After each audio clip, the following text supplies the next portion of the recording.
Bonjour, je viens vers vous pour cette nouvelle lune du 16 mai euh, qui se produira à 22h03 heure de Paris sur l'axe du taureau, 25e degré du taureau. Alors, comme à mon habitude, je vous resitue toujours les nouvelles lunes et pleines lunes par rapport aux éclipses qui ont eu lieu le 17 février et le 3 mars, qui nous demandent et qui nous interrogent surtout de notre position sociale, quelle place on a, quelle place on voudrait avoir, quelle place on doit défendre parfois. Et là, on pourrait dire que cette nouvelle lune qui se passe dans la maison 6 annonce une sorte d'apaisement dans la vie quotidienne. Alors c'est vrai que ça correspond à un pont, donc de jours fériés.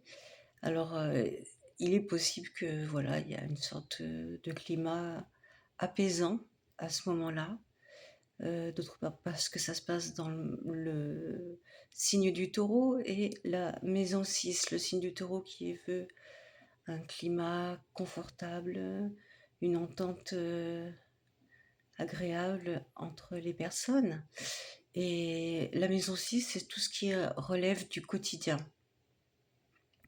Donc on voit que la maison 6 est prédominante, donc Soleil, Lune, Mercure, Uranus, bon Cérès, c'est pas pareil.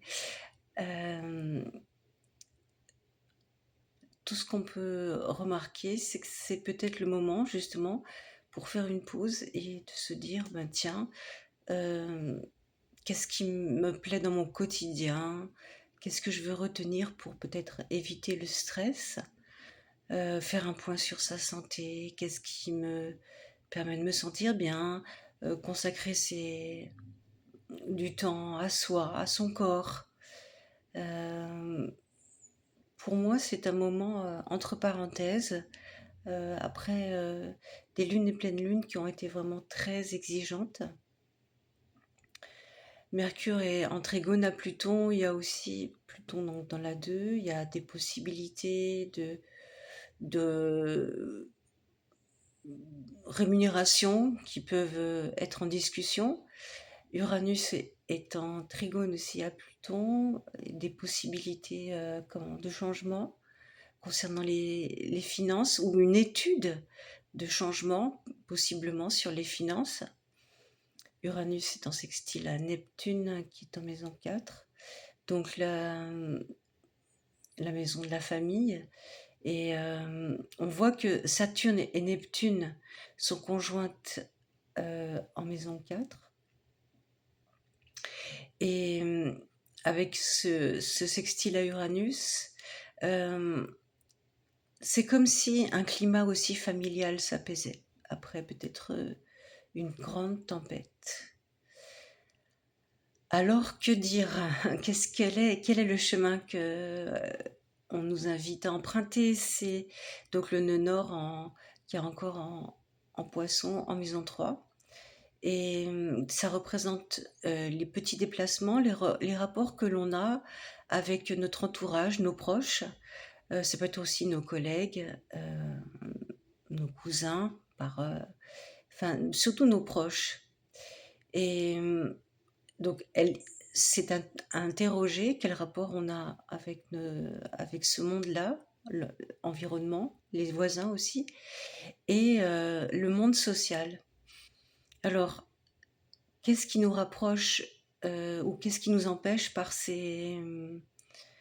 euh, pour que le monde de nos proches, le monde des gens qu'on fréquente au quotidien, ça nous fasse adhérer à quelque chose, à une place dans la vie sociale.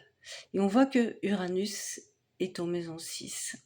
Uranus qui vient de rentrer en Gémeaux, qui fait qu'en fait, même si on est dans le mois du Taureau, tout s'est accéléré depuis. Et là, manifestement, il y a une remise en cause de quelque chose dans le travail, dans la vie quotidienne par rapport à notre entourage. Alors, est-ce que c'est ponctuel? Est-ce que c'est quelque chose, une mise au point qui est nécessaire actuellement? Il y a peut-être l'idée qu'il y a besoin quand même de modifier nos rapports avec nos proches au quotidien et dans le fait qu'ils impactent notre place et le tournant qu'on voudrait peut-être prendre pour la place qu'on voudrait avoir euh, dans la vie sociale. Alors, évidemment, ça c'est très personnel. Chacun peut voir ce qui lui parle actuellement, si ça lui parle. Et cette nouvelle lune, elle vient nous dire, ben oui, il y a quand même quelque chose à changer. Alors, est-ce que c'est dans le mode relationnel qui impacte et qui fait que le quotidien est ponctué de choses un peu qui remettent tout le temps en cause la paix? Alors, à vous de voir. Est-ce qu'il faut dans le travail demander justement d'avoir la paix? Parce que c'est quand même une nouvelle lune en taureau qui demande sur l'axe 6. Il y a plusieurs possibilités. Et il y a aussi une possibilité que on est installé insidieusement sans s'en rendre compte, euh, vu que ça touche aussi le nœud sud. euh, on est accepté depuis plusieurs années peut-être le fait que, suivant une certaine loi, vu que le nœud sud est en maison 9, on accepte, voilà, ces remises en question. Et en fait, sans se dire non mais j'ai le droit, j'ai des droits. Après ça justement, c'est vraiment très personnel.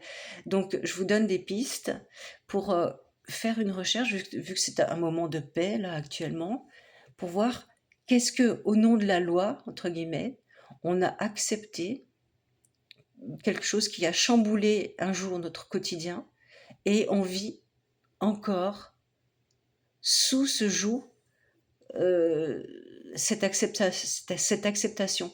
Et il y a l'idée d'une guérison avec Chiron qui est en trigone au nœud sud, donc Chiron en maison 5.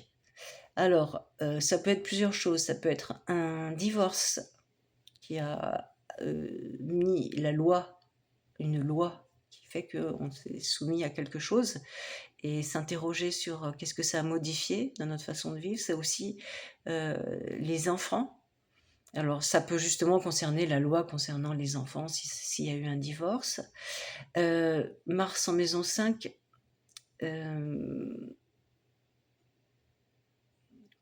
est-ce que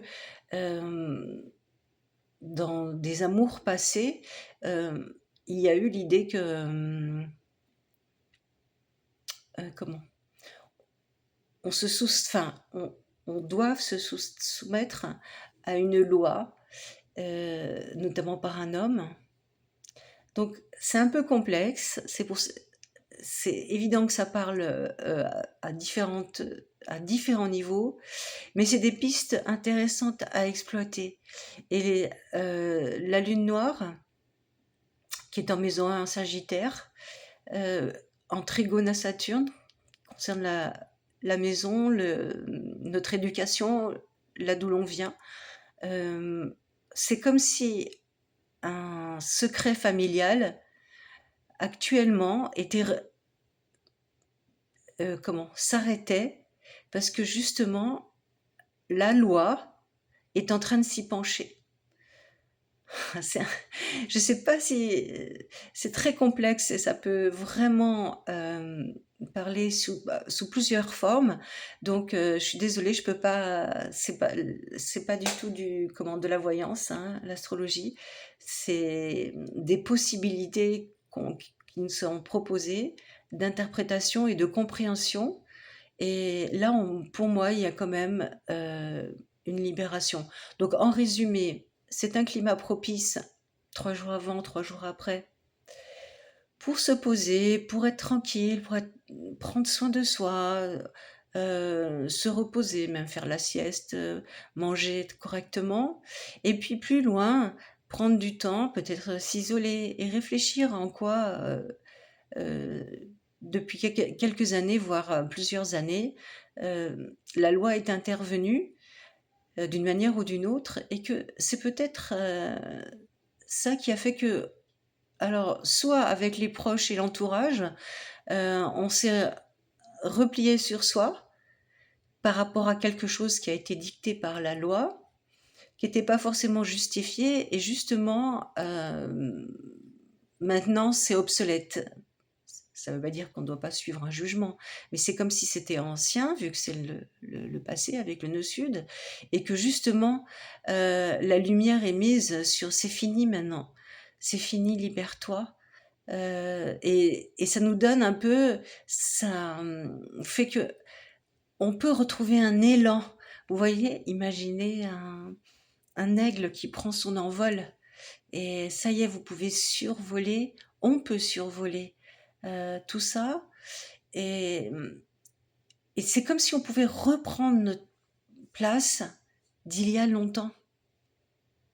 Bon, j'espère que ça va parler à quelques personnes, mais voilà, c'est mon interprétation, et l'ascendant Sagittaire nous permet cela, nous permet de nous libérer. Voilà, je vais vous laisser sur ces paroles, et en espérant avoir pu guider un plus grand nombre qui écoute cette vidéo. À bientôt, au revoir.